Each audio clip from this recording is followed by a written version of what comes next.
My pipe burst at the toilet. I appoint or phone up a plumber, come fix my toilet. If I put on Facebook, my toilet is broken, please come and fix the pipe. And 4 plumbers arrive and everybody starts fixing my pipe. Who am I going to pay? All 4 of them are going to demand money. Even if it's an open mandate, if they don't, and this is for sales guys, rental can be an email or actually a handshake. We're talking about sales. If we do not give you a mandate, I am not empowered by law to market and sell your house. So that's on the mandate.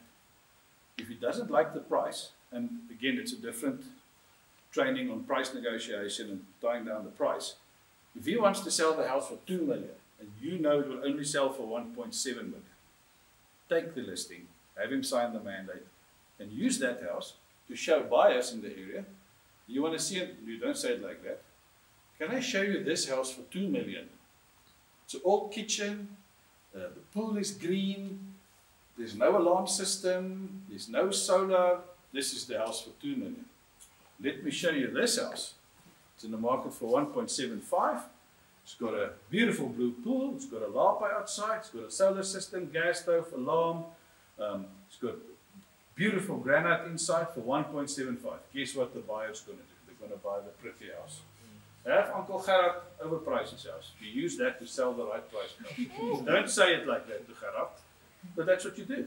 Because sometimes you want this property in your farming area or in your suburb to sell the easy ones. To sell for Pete, Sam, Mary and Jack. Let Gerard be difficult. If he doesn't want to sign the mandate, thank you, Gerard. As per law, our agency and my principal, I must be empowered and appointed to sell your house. You see my script is coming like this. If you don't want to sign it, congratulations and good luck working with the other agents. Start packing up my stuff. But the listing presentation and all of that is a different training. But I would literally walk away from that. I will not spend, if you at least want to sign an open mandate, and at the crappy commission, I'll even take that. I'll even take that. Because I can use it to sell the right priced properties. We'll show people how an overpriced, and I won't point out, the public will find out themselves. It's a flat roof, I use flat roof as a negative because the public sees it like that. Big grass, it's a green pool, it's an old kitchen, there's carpets, there's no tiles, there's no entertainment area or lapa or nothing, there's not even a building. The public themselves will come to the other houses. I once had a house like that in a nice park.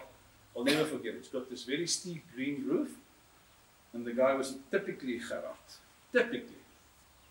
The one guy phoned me after 6 months this house is in the market.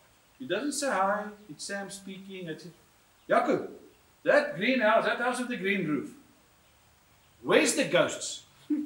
Is it haunted? It must be. I said, no, it's not haunted. Who am I speaking? No, it must be haunted. That house has been in the market for 6 months. Nobody buys it. It must be haunted or somebody died in it. It must be. Why doesn't it sell? So, well, the price is high. Gerard doesn't want to listen to us. But don't worry, I've got this blue roof and the pink roof. Let me show you those. And I got the client and I moved on. So that's how you handle them, Gerard, or you just walk away from the business. Guys, if you look at, and you can get that stats on Lightstone as well, the rand value of properties being sold and the number of units being sold. Each of us in this room can sell 2 homes a month, at least, and make a very nice living without sickling with the Gerards and the difficult divorces and the fight in the family and the difficult tenant. You can move them. You'd sometimes take that business for whatever reason. You want to help the divorced mum, or it's your brother-in-law that's getting divorced. So sometimes you help. But you don't have to sickle with the Gerards. Past it. Okay, that's a bit off topic. So we spoke about commissions and handling difficult Gerards. All right. Okay, let's just take a quick 5-minute bathroom break. Let me just see. The follow-up will be quick, but I want to spend some time on the valuation. Me and Mary, know, like, and trust. That's the bottom line. Okay. Michael, I hope you're making notes. It sounds like the guys need some training on the mandate and the commission negotiation, and also a bit in the farming area. You can think in future. Any questions on the negotiation? Can we move on to follow up? Good. All right. So during the morning, guys, I've often mentioned, or I've referred to use your cell phone to put Michael's number as a principal, or use your spreadsheet and write the guy from Gerard, don't call again, to number 1, this guy wants to sell next week. And all of that is feeding into your follow-up. If you're phoning your soccer mums, if you're phoning people at church, if you're phoning Arcadia Villas Arcadia Villas as a complex to give the people something of value, you want to make sure that you follow up. Now, my wife and I, our biggest success story is probably somebody on Facebook, on what's the group, Axe van die Ooster, asked, I'm looking for recommendations for somebody to help me sell my house. And obviously within 3 or 5 hours, there were 500 comments. And what she did is, she took off an agent who says, hi, I'm Pete from Pam Golding, use me. That she took off, so she didn't consider that agent, irrelevant of how good or bad they are. She took off the agents where he says, where Jaco says, use Michael, he's working in Eladus Park, he's a good agent there. So when an agent refers an agent, because if some agencies is bound in the area, so if I see it and I'm in Clubview and I see the houses in Eladus Park, I can't work there, but I can refer my colleague. So she ignored those ones. So she only looked at agents being referred where it says, Michael, whoever from the public says Michael is a good agent, or whoever from the public says Jaco sold our house and my parents' house, he's a good agent. She literally counted who were the top 3 agents who got the most comments or the most responses or recommendations. And my wife was one of them. She phoned all 3 agents. My wife was the only one who picked up the phone. So that's the first thing. You cannot always pick up the phone. I mean, you literally sometimes on the toilet. I don't like chatting on the toilet and it echoes. So I just put that nice message, so I'll phone you as soon as possible. But then when I'm done 2 minutes later, I phone the guy. My wife was the only agent who answered the phone. And I actually saw this morning, there's an agent, it's for a rental business, but he says, are there no agent in Pretoria East who wants to work? Because he's phoning everybody. Firstly, they don't answer. The ones who do answer don't come back to him. And the ones who don't come back to him doesn't do what they say. And that's exactly what follow-up is all about. Back to my story. So Margaret answered the phone. She went out to Laurie Street in Eladus Park to do the valuation.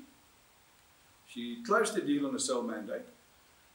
We do circular marketing. For those guys who do not know, often the people say it's 5 by 5, which literally means if there's a street and you list the house, the 5 houses on that side and the 5 houses on this side, you put the flyer out to say, I've listed 123 Church Street.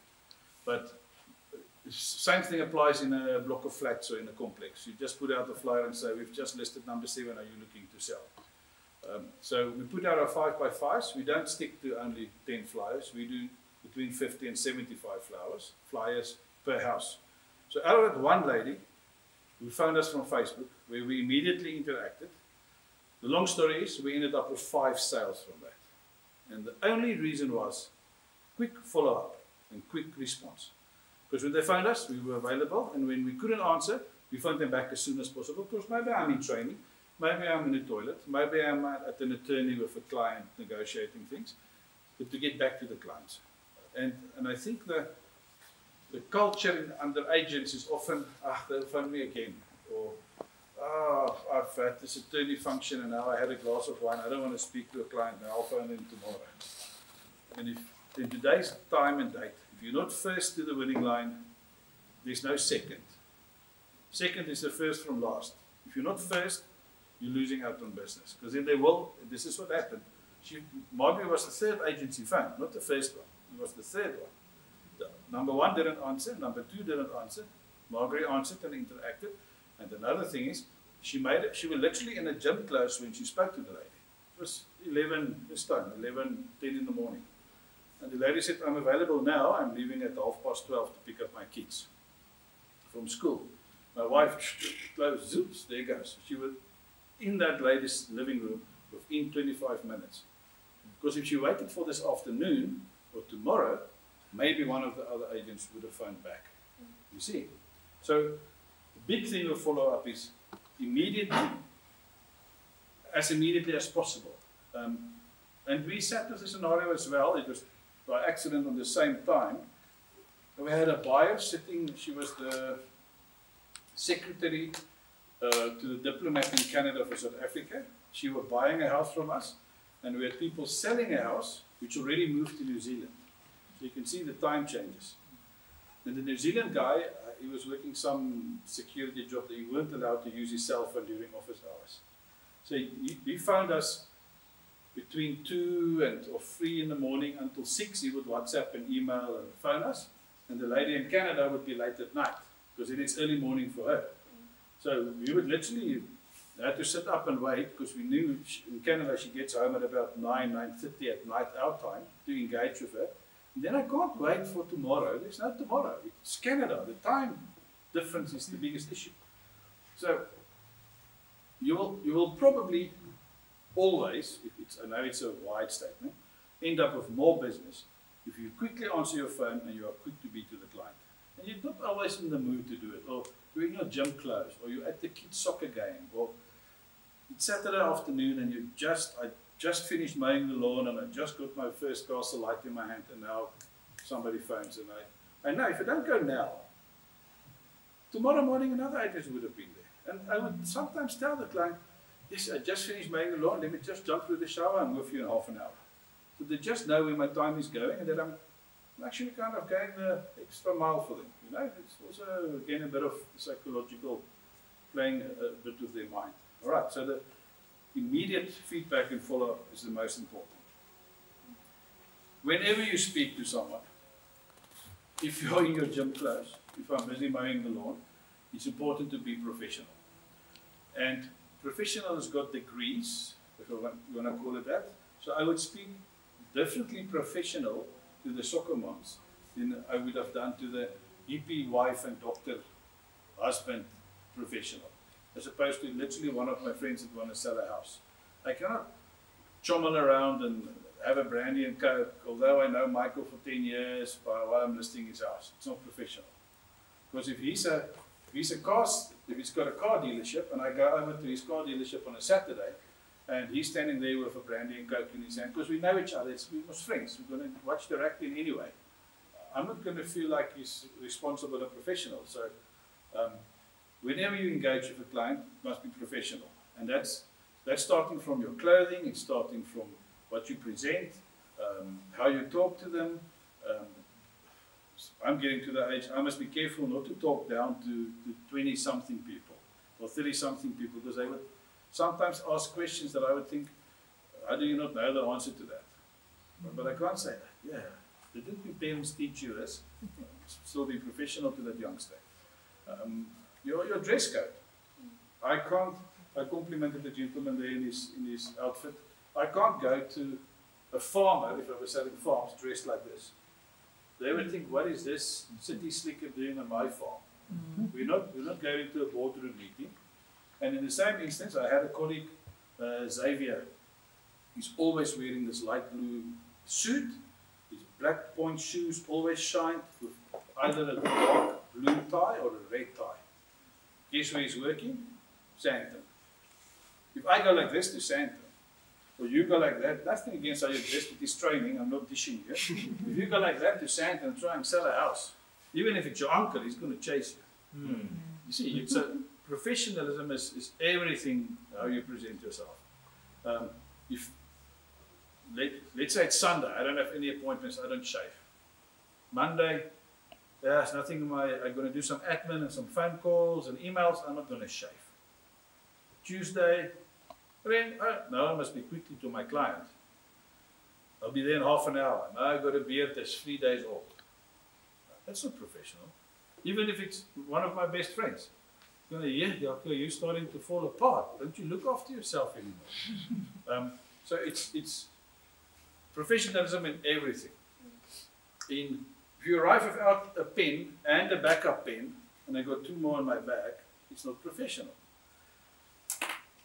There's debates on the color of the pen, but you can literally sign paperwork in any color of pen. If you don't have at least 2 black pens, it doesn't look professional. You know, let me just check in my car for a pen. There must be some way. Don't you have a pen in your study? Obviously he's got a pen in his study, but it's not professional. Yes, there's exceptions. There's an old colleague, and my wife literally met them in the gym. They were training as well, and we talked, and my wife had the laptop and things in the car, so they did do the evaluation, a desktop evaluation, there in the coffee shop next to the gym. All of them were wearing gym clothes. That happens, guys. Or you're done with the soccer game, and the guy wants to talk property and sit down at the canteen at the school and talk property. That's fine. But you don't arrive at somebody phoning you up, or you phone through Arcadia Villas and number 7 says, please come and look at my house, and you come with your gym clothes. You must be professional. How you presented, how you dressed, everything.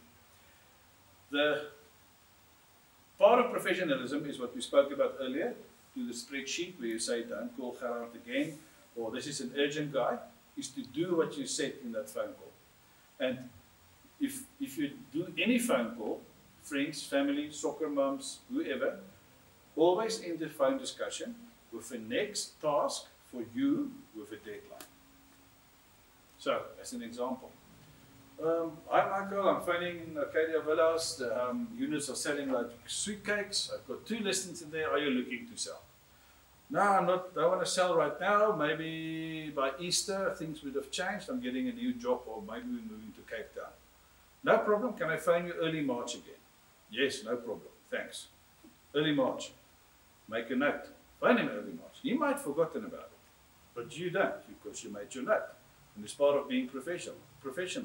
Oh, we spoke in January. You said you might get a new job in Cape Town. How did that go? No, I got the job. Oh, we need to sell. I'm so glad you phoned me. I was just thinking of finding some agents. Okay, what's as quick as I can get? See you. No, we're busy with the. I'm actually already in Cape Town. I'll only be at home by Saturday. Okay, what time will suit you Saturday? 9 o'clock or 11 o'clock? It's already homework for you. You must go and meet him and prepare for the meeting. Every phone call, every engagement, every discussion at the soccer game or at the school or at the church function, if there's business to be done, you end with some homework for you and by when it should be done. Send me a report by Monday. Phone me again on Friday after work. Let's not talk now before church, but when we're done and we drink coffee, let's chat then. Always close with that, because then you leave kind of a pin in his head. Oh, Michael will speak to me again. Oh, Michael will speak to me again. Small tip. If you send an email to a client, wherever in the process is, I actually have it as a standard in my agent email. I enter email, in my signature I've actually put the sentences. Is this everything we spoke about? Or is there anything I'm missing? I'm saying the same thing. So firstly, if we spoke about, oh, I must send him a number for COC, and I must send him the signed OTP, the signed OTP, and I must remind him of FICA. Is this everything we spoke about? And is there anything I'm missing? So maybe he said, his irrigation is broken and he wants somebody to fix it. And I don't have anybody, but I'll go find someone. He said, oh, but you forgot about the irrigation guy. Ah, sorry, Pete, I'll send that. So again, it's giving you a professional appearance to the client out there. It's not just, okay, fine, nice chatting with you, see you. Now you forget the guy wants to sell in April, you don't phone him again, and by that stage he phones up with Pam Building, or he finds another parent who's an agent, and you miss out on the business. All right. With that spreadsheet, do you guys understand what I mean and how you grade your clients? Cold, warm, hot, 1 to 5 rating, ABC rating. A lot of times if people speak about, this training about customer relationships and database management, they speak about your A clients, that's the people you know that's going to sell in the next 3 months. And your B clients is 3 to 6 months, and your C clients is everybody longer than that. So ultimately, everybody you know is on a C client list. Everybody. Your family, soccer moms, people from church, everybody is on the C client list. And as you speak to them, they might become an A or a B type of person. Makes sense? All right. One of the other challenges, and you kind of touched on it when you asked about Gerard that doesn't want to sign an OTP, a mandate, and want to negotiate this and that. When you do your follow-up and when you sit with a client, it's important that that they understand it's not only that you're professional, but what do you offer that's different than the next agent. And guys, it doesn't mean, okay, it could be great if you've got the best track record and you're the top agent in your company, but not everybody is number one. Some people are number two, and some guys are only selling one house in every 2 months because they got 5 kids and they're looking after their mother-in-law. But you must explain to the seller and the buyer, why are you the person that you need to go to, the agent that you need to use. And it's sometimes small things like the example I use now about somebody for irrigation. You as an agent must build a network of solutions. And that's going to give you the uniqueness that other agents maybe don't have. Because if this guy is saying, my pool is leaking, you must say, I know a guy. I got a pool guy. Or you say I must get a COC, the certificate of compliance from electricity. I don't know electricians. Do you know someone? I know a guy. Electrical fence, electrical gate, alarm system, irrigation, garden services, a removal company, security company. You must know a guy. Because if the person is asking, or you go through the process, or the guy says, the electrical fence has been broken for so long, I will fix it before we sell it. No problem, Pete, I know a guy. And a fine line to be drawn there is, it's not to say, okay, if it is your brother, it's fine. But not all of those suppliers is family and friends of yours. It's simply people you've worked with, which gave a good service before, so you recommend them again. And sometimes they drop the ball and you don't recommend them again and you find somebody else. I mean, in the 8 years that I've been an agent, I'm now on my 4th person for building plans. The other guy, the one guy retired, so can't use him anymore. Well, he actually sold his business to a young guy and I don't like the young guy. The other people dropped the ball on me, or they made wrong recommendations and it cost a lot of money to the parties involved, so I don't use them anymore.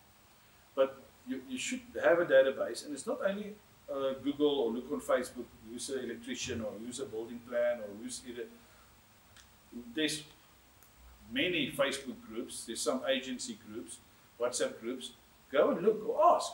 If it's a unique thing like we need to, this is a good example, we need to redo the thatch for the Lapa. I literally don't have somebody for Lapa thatching. I'll have to go ask my agent groups. Guys, anybody for a thatch roof that you can recommend? And by recommend, we know already, it's not, oh, you saw the advert in the newspaper. It's, oh, I used them, Michael used them, the attorneys used them. This guy is reputable. We can actually use him to assist us with redoing the thatch roof or fixing the Lapa. And by doing that, so now, see what's happening now. So now I'm sitting in front of the seller, and I refer the irrigation guy, and the alarm guy, and the pool guy. Now the pool guy is getting 4 or 5 clients out of me. Now he's doing a pool, and the owner says, listen, Sam Swimming Pool, we're going to sell by end of summer, because we're moving down to Cape Town, so your contract is going to end by then. Hey, Michael, number 1 church street is going to sell. Phone him up now. I'm doing their pool for the last 2 years, they're going to sell. Showing them I'm different than the next agent. That's the type of thing that you need to employ. And the nice thing is, a lot of the information I'm giving out today is on a YouTube video or is on a whatever training, a podcast, or you can read a book about it. I mean, there's a whole book full of scripts. But it's about how many agents or how many salespeople execute on what you're learning. That's why I gave you the sheet at the beginning. If you write down there 3 things that you should start doing, it's 3 things more than what the other agent, maybe the person next to you, are not doing, or the agent from Pam Golding, I always speak on Pam Golding, shame. From Pam Golding are not doing, or they heard it, they know it, but they're not doing it. So it's important from follow-up is to make sure that you have a way to always engage again, and by when? Right? I will phone you on Monday, I will email you on Friday. It is always a new task. And from that email, there must be a next task. I'll check with you on Monday if you've read the report, or I'll check on next Wednesday if you could find the pool guy. You see, so there's always a next step, a next step, a next step, which makes you, it's not a peer, which distinguishes you and makes you more professional. If it's nothing else, it's only from follow-up. And if a guy says, I'm going to sell in 6 months or in 9 months, and you rated him on your system, from a follow-up perspective, if you find him in 9 months, it's going to look, he actually remembered. But if you just check in with him, and it's also I actually made one of the suggestions on the feedback form. Now the guy says he wants to only be spoken to in 9 months again. Now you don't speak to him for 9 months, he probably forgot who's Jaco. But if I just send him a Happy Valentine's Day, not that it's my Valentine, but just enjoy Valentine's Day with your loved one. Don't buy too expensive gifts for your secretary, or Happy Father's Day, or did you know it's Mandela Day, do your 64 minutes of good. So you, that agent, that agent. And truth, Bob, 9 months later, hey, you wanted to say, you said you're going to sell in 9 months. It's 9 months later, how are things looking? Yeah, no, I got your email, or I saw your WhatsApp on Mandela Day. So you're in his mind. You know what's timeshare? When you buy timeshare at the coast, or you buy into a model where you can go and live. You want some mind share. So you want to be in their mind all the time, front of mind. If you think of, it's always interesting to, half time in rugby or in a soccer game, what's the adverts that's running there? It's very rarely 2-minute noodles or Aquila water. Okay, maybe Aquila. It won't be an advert for Nikon cameras. Because the people who's watching TV now in the middle of a soccer game, they want to see Nando's, or they want to see Coca-Cola ad, or if it's middle of a rugby game, you want to see a special on Olaf Berg Brandewyn, or you want to see, so who's the market that you advert in that space for? So they're getting mind share from you because you're watching soccer, and anyway, now you're seeing a Nando's ad, I want some Nando's. Now you say, you phone me in 9 months, but you engaged in Valentine's Day, you engaged with Father's Day, you engaged with Mandela Day. 9 months later, I remember this agent. They were quite in my face, not freaky in your face, sending Facebook messages to somebody that's not your friend, but I remember you. Know, like, and trust. All right. What's important, I'm going to move into the next subject. Any questions on follow-up? Nothing. You're getting tired. Do some jumping jacks. I have a question. Yes. I want to ask you, after the documentation, everything has been signed, and you transfer property to the owner, and you can find out that there are some things that need to be fixed. Who bears responsibility for everything? Needs to be. Who's responsible for fixing it? You. Good question. Excellent question. So just to take a step back, Michael, if you guys don't have a chat to the attorneys, if you guys got a defects list in your mandates? Yes. Awesome. All right. So in your mandate, open, dual or sell mandate, there's a defects list. As of February last year, that must be filled out by the owner, or if it's a rental place, the tenant, and in worst case, you as an agent can do it, but I don't recommend that. So that defects list will define the problems on the property that the owner is aware of. All right.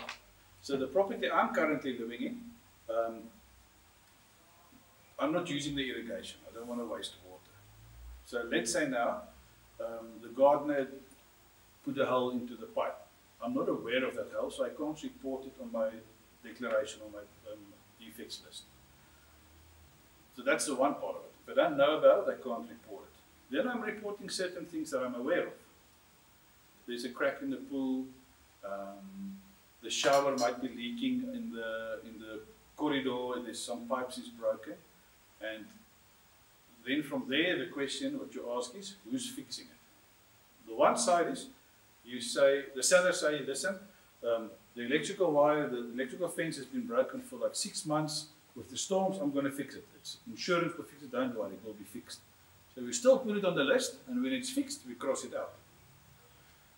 Then there's sometimes, especially as I said earlier, with the older people I'm working with, they don't have the money to fix it. They can't fix the gutters, it's too expensive. So you will say the gutters is leaking, and the owner is not going to fix it.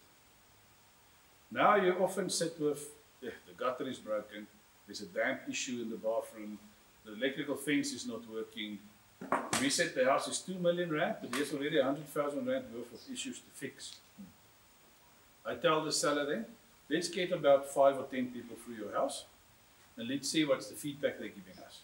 Because they will ask, what's the defects, what's the faults on the house? And you tell them the fence, the pool, the damp, whatever, everything that's broken, which the seller won't fix. If he's going to fix the crack in the pool, you report it and you tell this buyer that they're going to fix it. But now there's 100,000 rand worth of problems that's not going to be fixed. And if everybody says, yeah, I would have loved to buy this house, but it's just too much work, I can't do it, I can't do it. Then I get contractors in. Please quote to fix the pool. How much is the fence?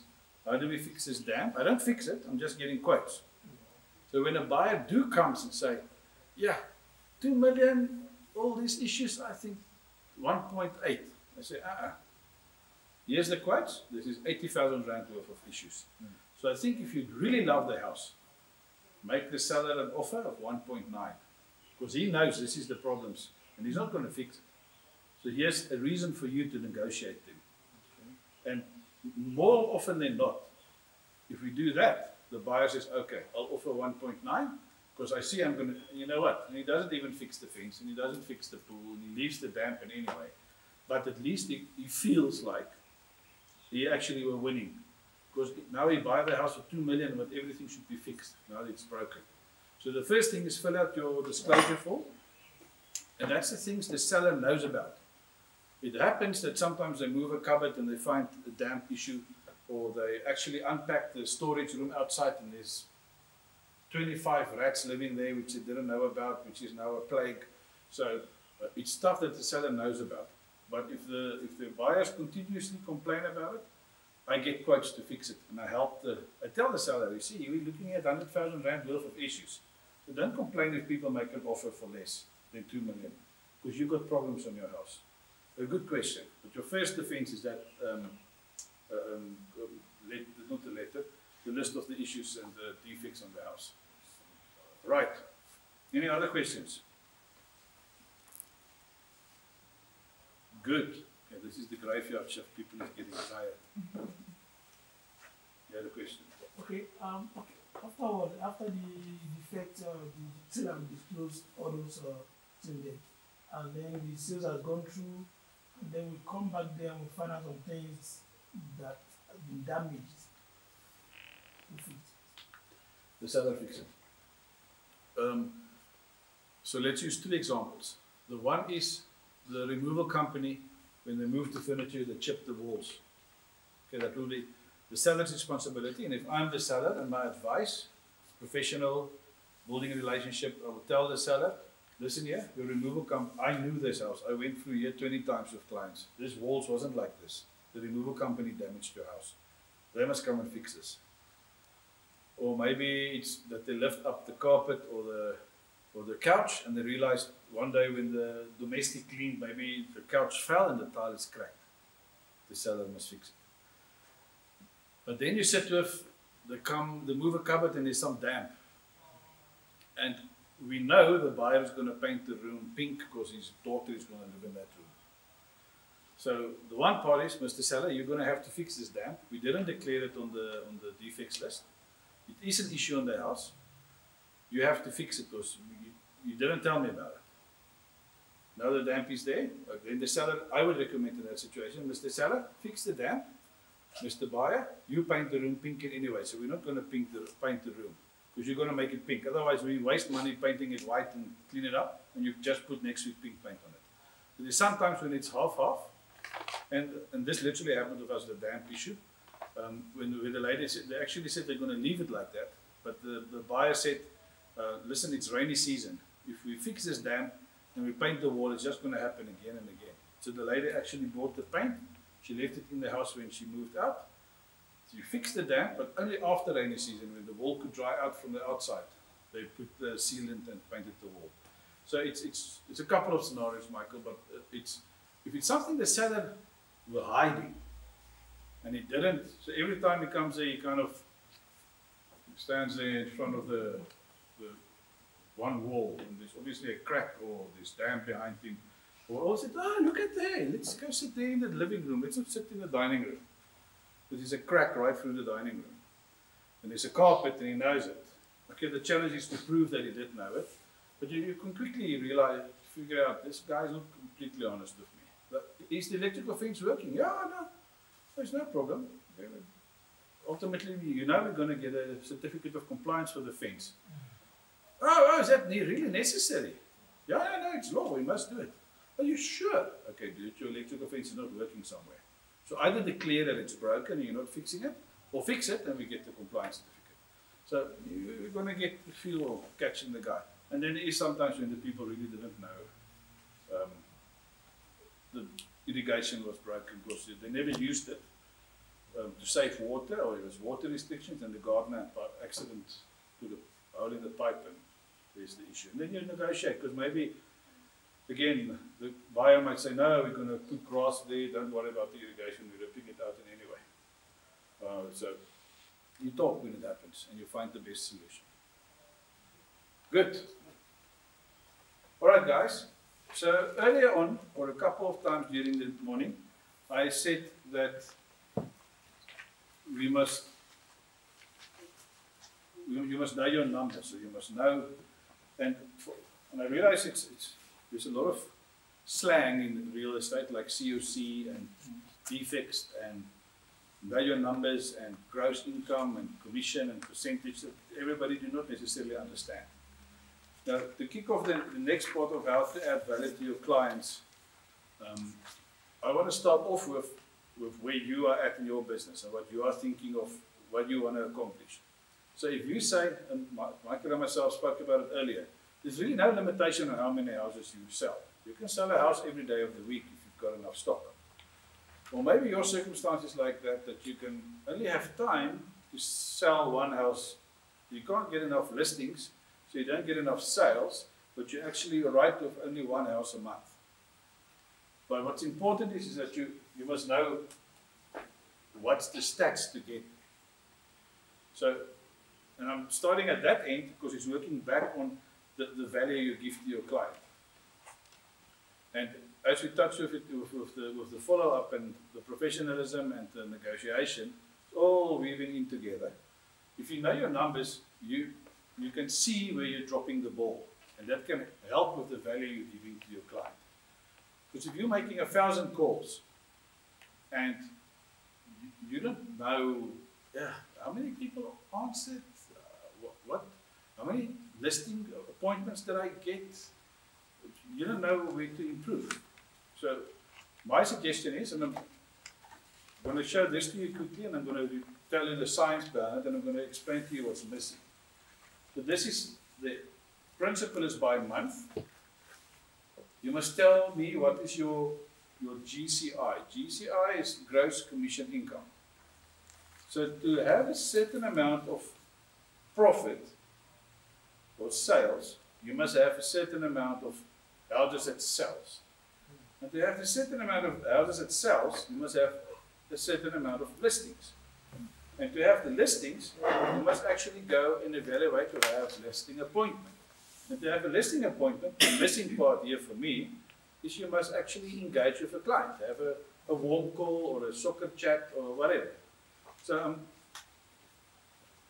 what you should be doing to see how you revert that back to the value to your client, and it's also telling them as a tool to, as I say, why must I use you? For you to explain to them, here's my stats. Let me show you how I work. I make a certain number of calls, you get a certain number of appointments, you get a certain number of listings, to sell a certain amount of houses, and this one would be private, to make a certain amount of profit.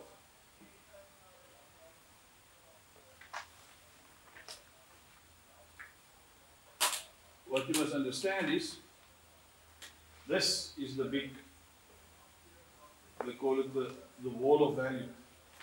Because you can have 20 Gerhards on your books, and they're not selling because they're overpriced. Or you can have only one Gerhard and you're using it correctly and you're selling nicely.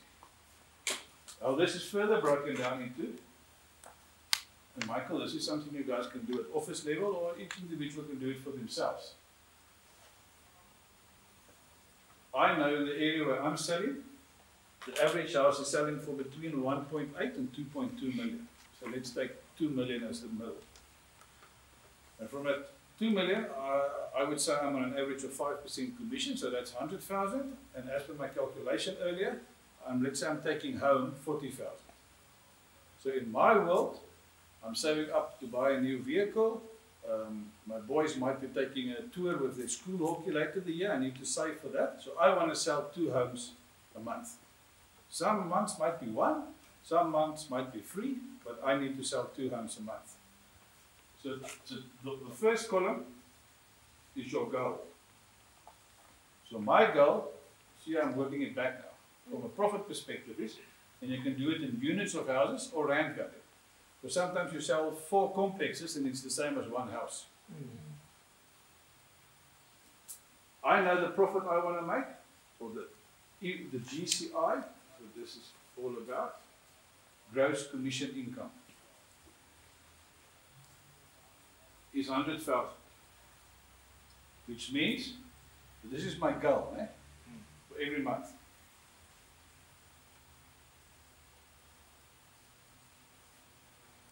So I must sell 2 homes to get that. My space, if I have, for example, 12 listings, I'm selling 2 out of 12. You see, we're working backwards. For me to do 12 listings, as an example, I only list every second house. So it could be that the people want the evaluation for their divorce, they're not selling. Or they just want an evaluation because, as I mentioned earlier, they want to build a flat for their parents, so they just want to see should they buy a unit or build a flat. Or sometimes it's, people just want to know what their house is worth. Okay, they thought it would be more, they will sell when the kids is done with school. So every second appointment I go on, I get a listing from. How many calls? And calls is warm calls, it's Facebook Messenger, it's WhatsApps, it's SMS. So how many people, not how many times, how many people do I need to engage to get my 24 appointments? So let's say that's 100. Okay, so this is my goal. So one in 4 calls, I'm getting an appointment. Half my appointments is becoming listings. Then 2 out of 12 listings I'm selling, aiming at making 100,000 rand gross commission income for that month. So obviously if I do this in January, this money is only coming by April, as you might know. Yeah. You sell the house, the transfer process takes place, and you get the money later on. So now every month, every day, you get to your office, you get to your desk, and you know for this month, to get there, I must make 100 calls. More like 600 or 700 calls to get to a certain number of appointments. 24 means 1 a day. You know, you don't work on Sunday. It's quite high. Nobody goes to so many appointments. Well, I don't. You don't go on a listing every day. If you do, excellent. Keep the person like really good. So every day you keep track. Okay, the first week or the first day I did 20 calls. The next day you skipped it because your kid was sick. The next day you at the soccer and you spoke to 2 of the parents. The next day you made 5 Facebook messengers because you were sitting at the doctor waiting. So you did some Facebook messenger. You add it up, so you can break this into every week. So week 1 I did 25, week 2 I did 17, week 3 I did 30, week 4 I did 12. I'm aiming for 100. Out of that, so this is the actual.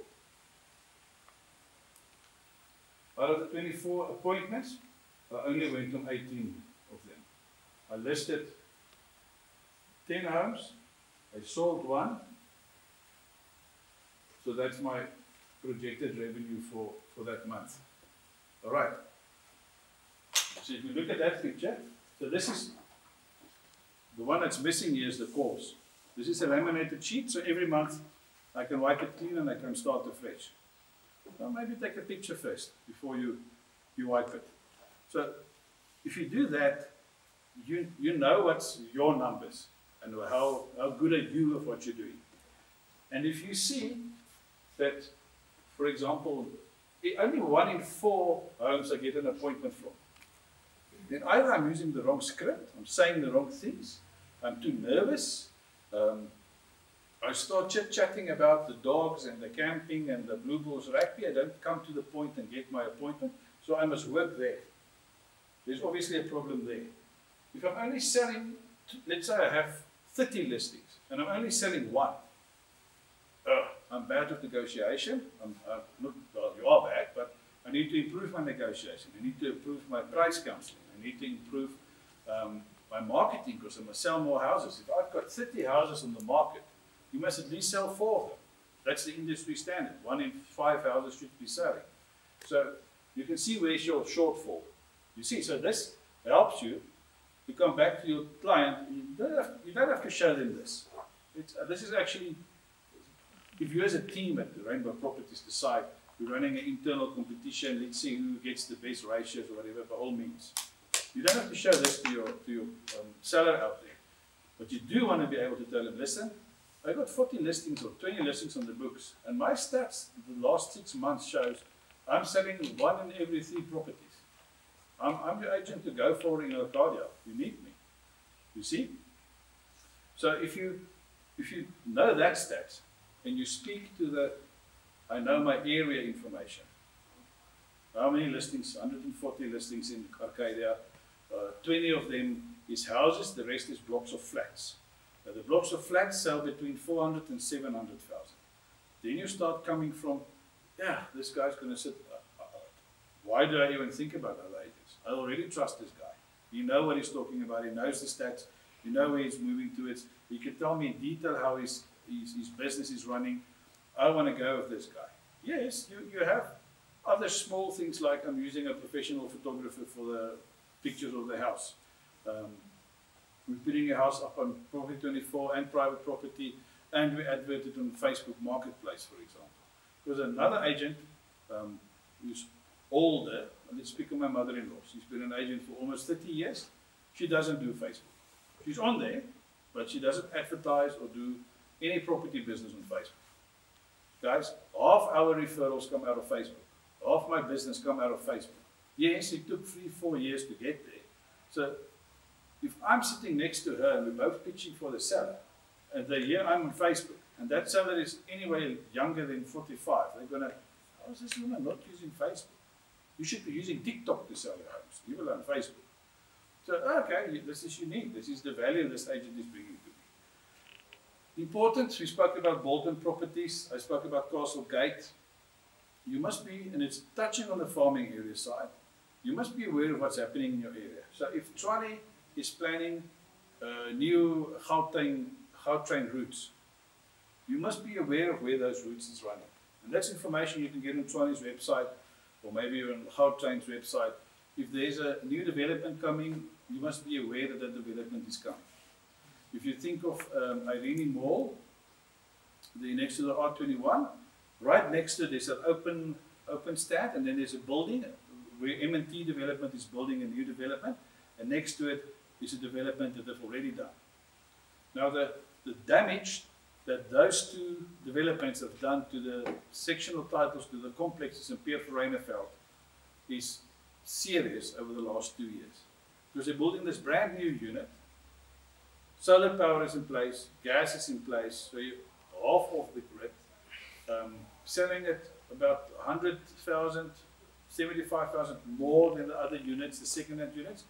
You're sitting with people saying, living in a normal complex, saying, yeah, but I must get R1 million, that's what M&T is charging. But M&T's got solar, they've got gas, they're off the grid, they've got security. You just have security. And there's not even a guard. They've got a 24/7 guard. You just have a gate that's opening in place. So that's the type of information you must know about your farming area. And it's a challenge if you're selling in Elderain and in Montana and in Fairly Glen. You can't know everything about everything. So if you want to focus and give the value to your client, decide, I'm living in Queenswood, I'm going to get everything I can around who's Queenswood. We spoke about earlier about your network of other service providers. So you must make sure you have an irrigation guy and a whatnot. Have a whole list. When you go to your client, have a list of the things or the suppliers that you think you might need, that you might use. But you can give the guy that list and say, yes, everybody. print it at the office. Only 5 or 10 copies. And if you find a electrical fence guy, you add him, you print 5 new ones. And if you find a security gate or an alarm guy, you print and you put 5 new ones. But this is a folder we use, my wife and I, when we go to a listing. You get it in CNA or Macro or any stationery store. You'll see there's some labels. So this file is effectively always in our cars, and we are armed with all the documentation we need. We've got the transfer process in there that the ladies explained this morning. We've got the open mandate, the dual mandate, the sale mandate. We've got the defects list. We've got the list of the possible supplies we might need. We have a list of the possible expenses you might incur when you are selling a property. Because you buy bread every day, you buy a car 2 or 3 times in your life, a house 1 or 2 times. And there's new regulation coming in and people don't know about what does it cost me to sell my house. Not only, oh, you're making $500,000 because you were having a profit. You must pay the COC, you must pay the contract cancellation. You might have to pay for your removal from one house to another house. So all of that we have in this folder. So coming over as, what's the value I give my seller? Yeah, Mr. Seller, I got this library of information here. You don't pick up everything every time. She referred this morning about the clearance certificate for a complex. If you're selling a normal house, you don't need that. But if you have it in here and you can tell them, oh, you have Vierkor or you must get clearance certificate. Well, where must I get that? Well, there's an important one. If you sell your house and you do not inform the bank that you're selling the house, they're going to charge you a penalty interest on your bond, which is normally 3 or 4 months worth of interest, which easily adds up to 15 or 20,000 rand. So if you're thinking you're making R500,000 profit, and the attorney pays out and it's only 475, you're going to be beefed. And the seller, you agent, you didn't tell me nothing. The attorney didn't tell me nothing. Okay, I thought you know this, but in here is a list of those possible expenses. The COC, the bond cancellation, the removal company, all the possible expenses you might have. And you always have this when you walk in. You don't use everything every time, but you always have it in here. So it's a nice piece of ammunition to have in your back pocket. And what's the value to your client? You know all of this. And we would get to sellers where there's been 4 agents. And they would say, nobody told me about my building plans must be up to date. The bank's going to ask for the building plan. So if you don't have it, it's going to be a problem when we sell. And I have had a transaction which registered in just after COVID, September 2020. We got paid last year, October, because of building plans. The bank refused to clear the building plans. That guy had to pay occupational rent for more than 2 years until the building plans were sold. And it's not that we didn't inform them, there was a serious issue on it. But if the agent don't tell that seller at all, the value is 0. And now you think you're moving out, they think they're moving in. Now building plans is the issue because nobody told nobody about it. The value you give to your seller. Yes, ma'am. So I just want to clarify. So if you're saying the building plans must be signed off and approved by the municipality. That's what we talk about if we say building plans. Okay. If Uncle Gerard put up a carport, which is not in a building plan, it must be added, it costs money. It could mean that you have to demolish the carport because it's over a servitude where you're not allowed to build. A lot of things like people don't know that should be on building plans. Jacuzzi, outside Boma, Lapa, the carports I've mentioned. Obviously extensions to the house. A lot of, I mentioned down about the flatlet that the people change. If you change the use of your garage to a flatlet, the building plans must be updated. Yes, it's still 36 square meters because it's still a double garage. But the utilization of that room changed, which implies it's a house and there might be 5 people living there. Now there's a flatlet. There might be 7 or 8 people living there now, which impacts the infrastructure. So it could be that you put your flat, you've lived there for 10 years, now you want your building plans, and the municipality says, we're here in Clubview, if you think of Valhalla, just down the street. Massive, massive stands, 2,000, 2,500 square meter stands. None of that people is allowed to build anything I'm talking about changing the garage to a flatlet, granny flat in the back. They can't even build a domestic quarter onto their houses because the infrastructure cannot handle it, and they can't fix it because the age of the suburb. I've lived in Monument Park until 3 years ago. Waterkloof Marina is a development, a retirement village. I was living, almost want to say, downstream from them. Because of the impact on the infrastructure, I wasn't allowed to subdivide my property. It was 1,900 square meters. I wanted to cut it, build another house and sell it. Sorry, so I sold the house and I moved away. Because my vision was, buy the house, pay a bit, get some leverage in the bond, and then do this. And when the old age home came, the retirement village came, I couldn't do it because the infrastructure is too bad. So building plans is, yes, the outline of the house, but also how that house is utilized. Because sometimes it's, and this is probably zoned as commercial, but if sometimes there's a full-blown business running from there, which implies the toilet is flushed more, which implies the water usage is more, there's more electricity use, because it's different if there's a family of 4 living as opposed to 16 people running a medical practice with clients coming in and out and parking and whatnot. So building plans is quite crucial for many reasons, but ultimately what's on the stand should be on that plan and it should be approved and signed off. Not just drawn up, it must be approved.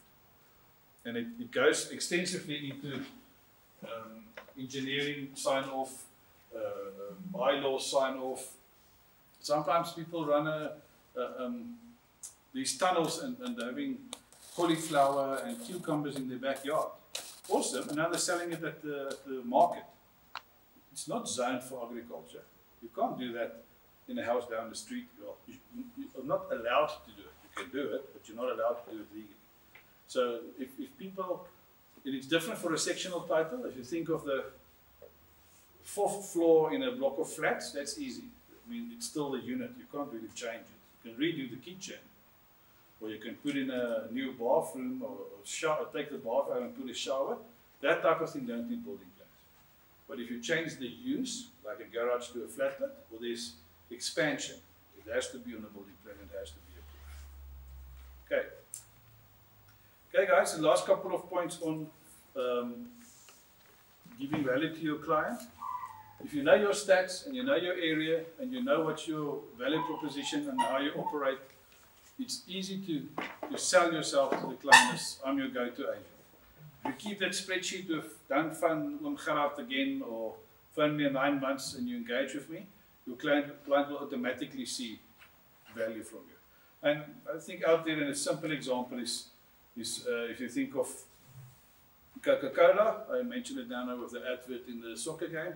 There's countries in the world where Coca-Cola has been sold and advertised where people can't even read and write yet in that parts of the country. So, but they know about Coca-Cola. They see the little black bottle with the red label, they know it's Coca-Cola. And that's like the Amazon and parts of India I'm talking about. So, I mean, Coca-Cola is such a good brand. People know about it without being able to read. You want to be that a good agent, and people know about you without even have met you. Any questions on that? We're almost done. The last one, handling of objections. We've touched throughout the day.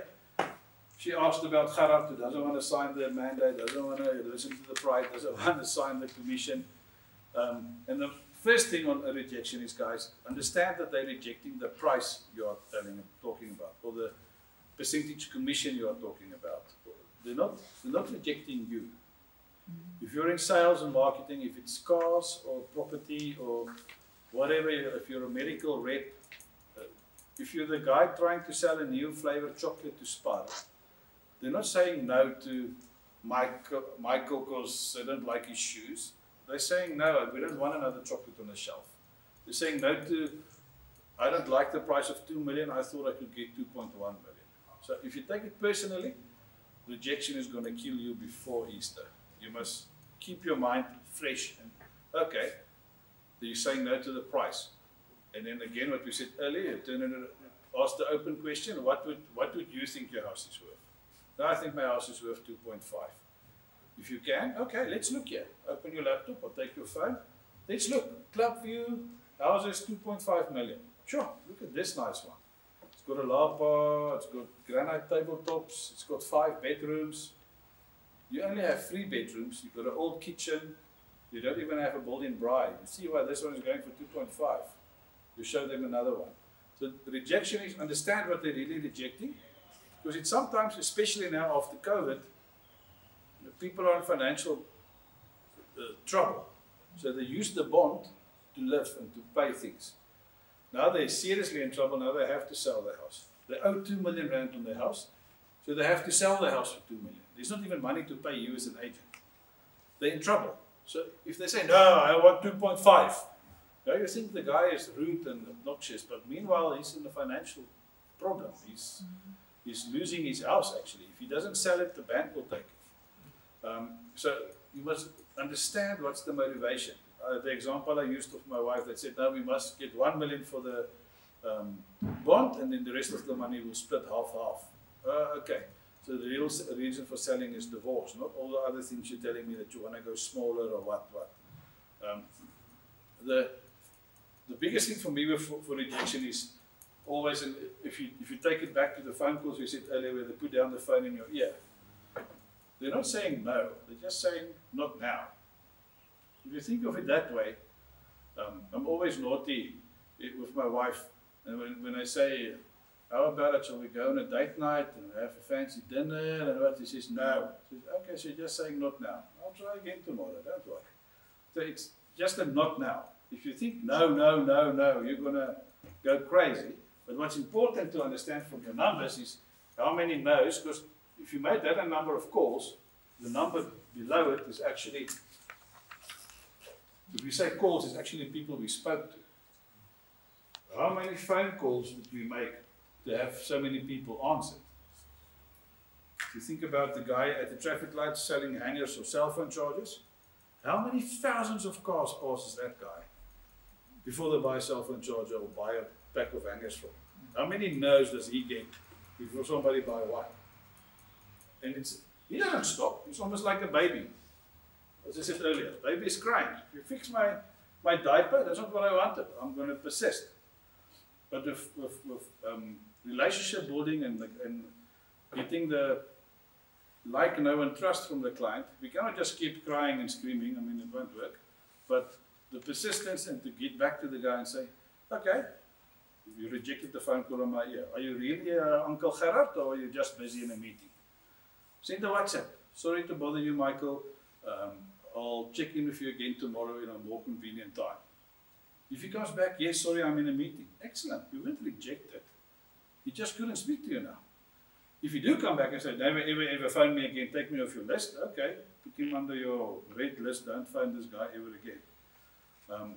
But the rejection part is we've had one scenario.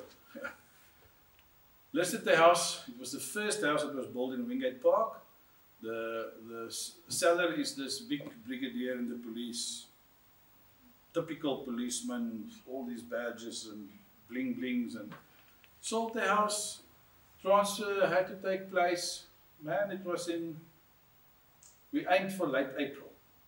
They have to do the COC and we can kind of give it at the deeds office.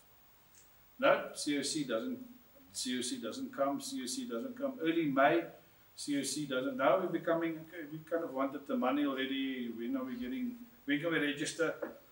Eventually the wife, this is pensioner people, she got very upset. She phoned the attorneys and she said, this agent keeps on bugging us, because we do. We literally check in daily. Did the electrician come? What's the problem? Can we open up for them? Because they're busy moving to a retirement village. Can we open up what? No, we'll do it ourselves. Guys, at the end of it, her birthday was the 28th of May. So she grew up in a house, she married her husband, and they moved into this house. She never ever in her life stayed in another house.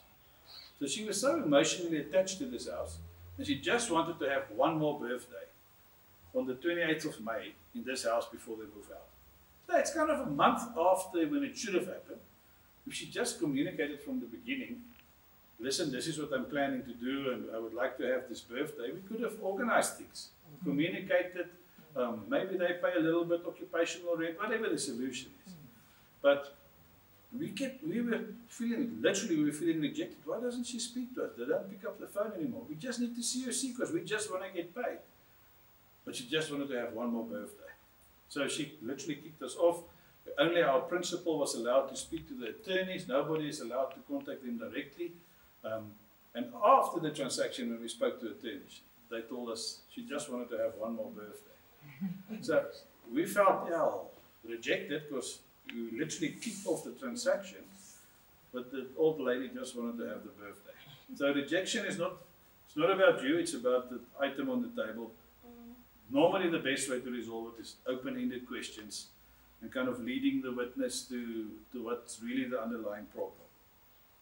If you do have, if you do your job, we mentioned it just now when we spoke on the break, if you give enough information to the seller or the buyer, there shouldn't be any rejection coming.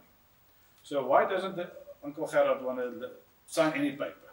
Because obviously somewhere before, he had an issue, he was burnt. He signed a paper and the agent said, you said 10%, you signed on it. Or he heard of a friend that it happened with. So why don't you understand a man? If you understand that, the rejection is not really you or the paper he wants to sign. He signed a paper somewhere where he burned his fingers. Why doesn't he want to agree to the commission you're asking? He doesn't reject you, he rejects the amount you have to let go of. If you explain to him what's all the things you as an agent have to pay for, what the agency as the branch or the company have to pay for, what it costs you as a business to sell a house, you would actually realize, yes, I thought it's much cheaper. I thought you guys should all be driving Mercedes and going on holidays 4 times a year. And it's often, if people are moaning about the price, that's his price and the commission is too much, then financial problems. So you can't ask the guy, give me your bank statement, I want to see what trouble you're in. But if you think of it, it's not a rejection, there's something else that's a problem here. Let me ask the right question to determine what's really the pain, and then I can find a way to resolve it. Yes, ma'am. So in a situation like the example that you gave where you said maybe the person is in debt with the bank, right, and then they owe 2 million and they're supposed to sell the house for 2 million, then how do you go about getting your commission from that because they can only sell the house for that amount? Okay, excellent question. If you can catch that situation while it's still the seller's house, you can actually guide them. And a lot of the banks, we had some training this morning at 9 o'clock with Nedbank, for example. Let's say it's with Nedbank, and he owes 2 million on the property, and the market value of the property is 2 million pretty much. And he doesn't have money to do any improvements or anything. So on the one hand, you can guide him to contact the bank and ask the bank for assistance, and they can give him a payment holiday, or maybe take the house back and they sell it on auction and try and recover some of the money. Ultimately, the bank wouldn't allow a bond bigger than the value of the house. And the value of the house includes your commission. So if the value of the house is 2 million and he used 2 million, you now want to sell for 2 million, you're not going to get paid. So if you find out that's the case, I would suggest that they engage with the bank and tell them they're in trouble. They can't, the market value is 2 million, they've got a bond for 2 million, they can't afford to sell, and they make an arrangement with the bank. The other scenario is where the house is already taken back by the bank and the bond is only 1.4, it's worth 2 million. And I think the website is myroof.co.za. They have a whole section of all these houses that's taken back by the bank where you as an agent can, it's very low commission. Michael and myself spoke about the commission now. You're getting like 3% commission on it, but it's more than 0%. But if I think once, maybe twice, if I remember correctly, my wife and I walked away from the transaction because there's too little money for us to even get a cent. I'm not talking about giving proper discount because there's a crisis.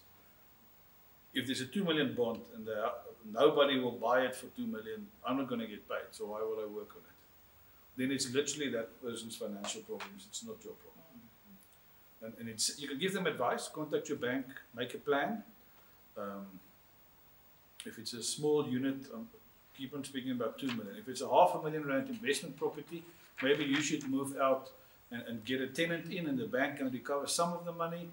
But ultimately, if it's worth 2 million and the bond is 2 million and the market will only pay 2 million, I won't touch that business. I will tell them, I feel your pain. You're in a predicament. You should sort it out between your bank and yourself. But you won't be able to pay me as an agent because I'm going to charge you 100,000. There's no leeway for that. If the market value is 2.5 or 2.2, we can talk. That we've done often. Where let's say the market value is 2 million and we go to market for 2 million and there's enough money to pay us just. So we maybe take a 15 or 10,000 rand knock, but we can still get paid and the bond can be paid off. That we've done. But if the bond is extended to the value and what the market says, it's literally once or twice. I'm expecting that to happen more now after COVID, because I think a lot of people is going to starting to run into trouble when the interest rate goes up and this recession they're talking about hits people. There might be scenarios like that. But if you find that, I would recommend, listen, sir, you have to speak to your bank first. If they say you must sell, please pick me. But don't try and get involved and be a financial advisor and be the bank manager or the personal banker and advise him in that sense. Right. Let me see if I covered everything.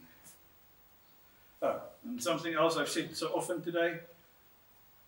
Guys, if it comes from rejection, sometimes they say, let's use the Lobola and myself. If I'm sitting with a black couple and I don't know how they were married or the Lobola letter, and I don't know, say you don't know, but let me find out for you. And if possible, pick up the phone and phone the attorney, or pick up the phone and phone Michael, or pick up the phone and phone the body corporate and find out whatever you need to find out. Because it could be, do you know if the garage and the carport is part of my property? No, I don't. Let's check with the body corporate. Do you have their number? Yeah, it's your call. Let's phone them. You can't know everything. And it's also why it's important to, when it comes to the farming area or the product, I showed you my little list. I don't sell agricultural holdings or plots. I don't sell farms. I don't touch commercial or industrial property because I don't know the business. If I'm running a Debonnaise who's selling pizza, yes, I know how to make food, and I can probably go to learn the chicken and the chips and the fryer and everything, because in a pizza business we just got the oven with the conveyor and the pizza just spins through. I don't know how the rotten pizza chicken looks. I don't know if the oil is old for Nando's. Pizza is different. So stick to your business, and if you don't know how the chicken works, admit it, but say, I'll find out. If you do. The guy says, yeah, you're such a great agent. Don't you want to sell my office, my commercial property in Atterbury Road? Yeah, thank you for the opportunity, sir. I don't know the detail how to do it, but I know Michael is a commercial specialist. Let me get my colleague in and help us with that. And me and Michael negotiate the referral fee. There. But you don't? I don't know. I'm not going to do it. Then you look stupid. All right. Guys, it's been a long stretch. It's at 1 o'clock. Are there any questions at this point? Yes. Someone asked if there's a certain stage where purchaser cannot back up from the deed. Cannot back up. Yes, there is. So the high level process prior to what she explained this morning, you have your offer to purchase, which is still just an offer. The seller signs it, then it's a binding contract. There's conditions on that contract. Let's make it easy. Let's say there's a deposit. Let's make it easy. There's only a bond, which should be granted approved in principle within 20 working days, as an example. If the buyer do not get that within that 20 days, the contract is null and void. So if the suspensive conditions or the conditions on the contract are not being met, the purchaser can walk away. So let's say he must get a bond for 1 million. If he literally gets a bond for 900,999 cents, you can say, sorry, I didn't get it. Obviously there's 5 cents in his wallet, he can pay it. but he can walk away at that stage. I've had purchasers who says they would buy the house for 1 million if they get an interest rate of prime minus 1. If they don't get it, they walk away. Then they can walk away. Once they're approved in principle and the bond is granted, the only reason they can walk, not the only, there's very few reasons for them to walk away from the transaction. Only one time when it actually successfully dissolved the transaction in my business, the husband and wife both applied for the unit, for the bond for the unit.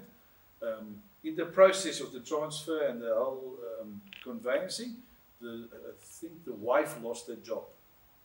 So they were pre-approved for R1 million. They could buy for R1 million. They bought the house for R1 million. She lost her job, so the husband could only pay 600,000. So the moment that bond registered, they can't pay the house. So the bank actually said, "We're not going to continue financing this." And luckily, the lady were honest enough with us and the seller, saying, "Listen, I lost my job. We can't afford it. Please get another buyer for this house." But once the money is granted by the bank, there must be serious non-disclosures from errors on the house. I can't think of a quick other example. If you're really detailed, she mentioned about the couple being married in community and the wife didn't sign. Or so let's say the purchasers, they're married in community and the wife didn't sign. They could use that as a technicality to get out of the contract. So that if people are starting questions, the purchaser asking questions about the contract, even the sellers, what about this? Did they do? You know, you can get the feeling they want to try and get out of this deal. But it's very rare. That's the only example in 8 years where the transaction actually fell over because of the purchaser kind of, I can't afford it. They literally couldn't. The bank wouldn't allow it in any way. Does that answer your question? Yes, but now what if it's like a cash offer? And maybe good 2 question. months down the line I decide to, maybe I find another property that... Good luck. So that's where it's very important that you've got a strong transferring attorney handling a transaction. Yeah, cash is obviously, there's less conditions that can be an issue. So if the cash is in the trust account with the conveyor, and this purchaser is looking for a way, they find a better property, or they can buy 2 other properties for the same money, you must find a way in the contract to get out of the deal. Just for him sending a mail, I don't want to buy Church Street number 1 anymore. Sorry, it's so sad. And if you do actually withdraw, you as an agency can go sue him for your commission because you've done your work, you've sold the property, and the purchaser is the party who's buggering up the transaction. You can actually sue him just for your transaction. So even if the seller say, I don't even want to work with this guy anymore, chase him. The attorney says, let's chase him off, we find another purchaser. You as an agency, as an agent, can actually chase that guy for your commission. Because you've got all the expenditure, you did all your work, the attorneys will do the same. They will chase them for the work they've done. Not the full amount maybe, from an attorney's perspective, but they would say, yeah, we've got stamps, we've got clearance certificates, we've spent 25 or 30,000 rand on this transaction, and now you just disappear into the sunset for whatever technical reason. They'll sue him for that costs. We haven't gone that far, we threatened doing that, and then the transaction kind of went forward, the guy bought the house and just sold it quickly afterwards. But yeah, if strictly speaking, anyway, through the contract, they can find something if it's wrong. That's why the paperwork must be on point, correct and complete. But yeah, the cash deal will be a little bit, we'll have different, not loopholes, different ways to get out of it. But I normally tell my conveyancer, if this guy cancels the transaction, you get my commission out of it. I've done my job. If he's getting cold feet or he wants to move to Canada or buy another property, I don't care. I've done my work, pay me. You can't go to Spar, buy a bread, eat it halfway and say, I wanted the white bread, take it back. No ways, even if you paid cash. There was another question. Okay, but what, now in the question that she asked, what if it's now the buyer that wants to pull out? Like they're like, I don't want to sell my house anymore. The seller pulling out. Same would happen. Okay, what's the conditions? Why would the seller pull out? Doesn't matter what's the drive.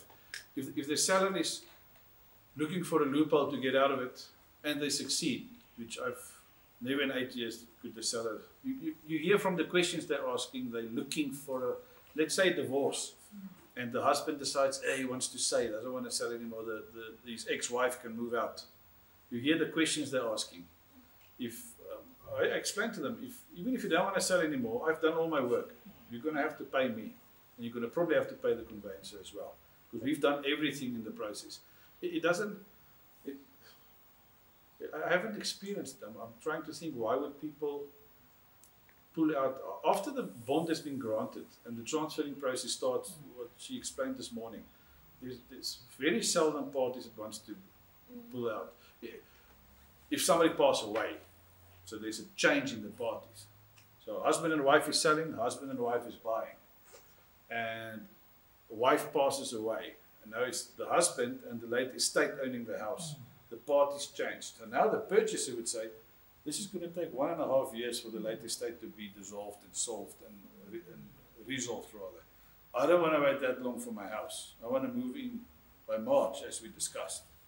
So if one of the parties fall away, there's actually a change in the parties in the contract. Then people could find, and not say don't go kill your wife if you want to get out of the transaction, but it will be a way to get out of it. But it's unlikely, I've never experienced it, that the seller wants to. Because they're driving, their pain is normally, we want to go smaller, we want to move to the farm, we want to go bigger, we're moving to Canada, whatever. So that it's more likely that the purchaser is looking for a way. I've never experienced the seller, but yeah, if any party in a transaction, even if I fall away, my late estate will get the money. And I've once worked on a transaction where the agency actually disappeared, which worked on the transaction. But then the attorney just picks up the lines and they continue. Because we as agents are just a broker in getting supply and demand together and getting the paperwork and handling it. So it's easy to replace us as agents in the sense as if you move to Pam Golding, if your agency actually goes bankrupt, or it happened with, I think it was Beacon Property at one stage. There were some issues, and the attorneys just took the transaction and continued with it. But they'll actually go invest. I don't know. I'll find out for you. If the seller wants to get out of it, how does that work? Guys, but I haven't seen it happen that often. Did you experience it in the market that you were working in? Just one. Yeah. So it's 1 in a million, so to speak. So yeah, the attorneys I work with, they wouldn't let the deal fall over for just any reason. If there's serious impact, it's normally the passing away of any of the parties. That's different. And then you also handle it on credit. I mean, you don't want a 85-year-old lady, the husband passed of old age. Now you want to burden this old lady with attorney costs. You rather agree with her that let's resell the property again and find a solution. What I just wanted to portray is, don't just stand back and say, oh, Peter purchaser doesn't want to buy anymore, it's fine, I'll find another one. You've done your work. You've sold the bread. You walked out of it in the bag. Ate half of it and now he doesn't want to eat it anymore. He wants a white bread or a brown bread or a ciabatta. Sorry. You bought a brown bread, you eat it. Right. Guys, that feedback for? One more question. Yes, sure. Okay. What is the standard referral amount on, let's say, for example, I have a listing and then you have a buyer as an agent as well. Okay. How much is the commission percentage? Okay. Do you want my opinion or do you want what's happening in the market? I want your opinion. All right. So if I have a listing and it's a sale mandate, and the agent phones me and says, I've got a buyer. I say, what's today? 18th January. I'll tell him, bring them back 19th February. Because that buyer will find that property on the internet or Facebook or wherever. There's no way that you are the only person who's got that buyer. Not no way. Let's say this property we're standing on is in the market. It's a very unique product. But that's an exception. Because there's some offices, there's a chapel it seems, there's some conference facilities. It's a bit of a different battle here. There's unique buyers. All means the typical buyer buying this type of thing isn't going to search on private property for. He's going to have an agent that he works with. A normal residential house or a complex, if you phone me and you say, oh, I see you got a listing, I got a buyer for you. My standard answer is, happy to work with you, bring him back in 30 days, And I'm happy to talk to you about split or some intro at that stage. Normally they don't ever come back in 30 days, and normally the buyer finds me in any way. If it was so ideal for them, Michael, that it's the perfect location and all the money they want to pay, they'll find me. Because the guy with the power is the guy with the mandate. You must be careful with my words. Don't take a buyer and go find houses for him on the internet. You can find the houses, and if your house is one of them, great. But it's second price if I can show my colleagues' houses, because we have some agreement. But to have a Pan Golding guy phone me and say, I got the guy for that house in Church Street. I tell them, bring them back in 30 days. I'm happy to talk to you then. And they're getting rude with me. I don't care. The buyer will find me if the house is yours. Because we've got one agent, I almost said her name, she's from Remax. She do not do any listings. She phones up and says, I got a buyer and hope to make some deal. So yes, let's say she made 5 deals like that a month. What did she spend on marketing, on driving around? Her expenses is almost zero. She just either takes other agents with, I got the buyer, I got the buyer. And then she gets 20% or 10% of whatever intro for doing nothing. You're not an agent, man, you're a call center person. Go work in a call center and find people for that. It's a professional industry. We are professional practitioners in real estate. We're not just somebody with 500 business cards and a magnet on our car. We're working towards a professional industry. So if you come with a buyer, I say go fly kite. If you say, listen here, I'm working in Arcadia. My investor has got 4 properties and he's got another one in Eladas Park as a seller. You don't know Eladas Park. Can you and I speak about it? Yes. Depending on how well I know you and what our relationship is, we will discuss on a split. And I literally have a different, if I don't like you and we don't get along, I'll say, okay, you get 10%. If you do a lot of deals like that together, it will be 20, 25, 30% or whatever. And within an agency, that's different. I'm talking about Rainbow Properties of York. So if you send me a seller as a listing, that's a different negotiation. We often do it. Sometimes people have got a house in Stilbaai or in Durban or South Coast, and they say, oh, they're going to sell the beach house as well. No, I can do it for you. I can't. But I'm phoning up a colleague there. Hey, I've got a listing for you. What are we doing here? Let's talk. Because you've got the power, you've got the mandate, that's the money. You've got a sell mandate, it's a post-dated check, you must just sell it. Not Gerards, I'm talking about a normal one. Okay guys, the feedback forms, it's anonymous, you don't have to write your name on it.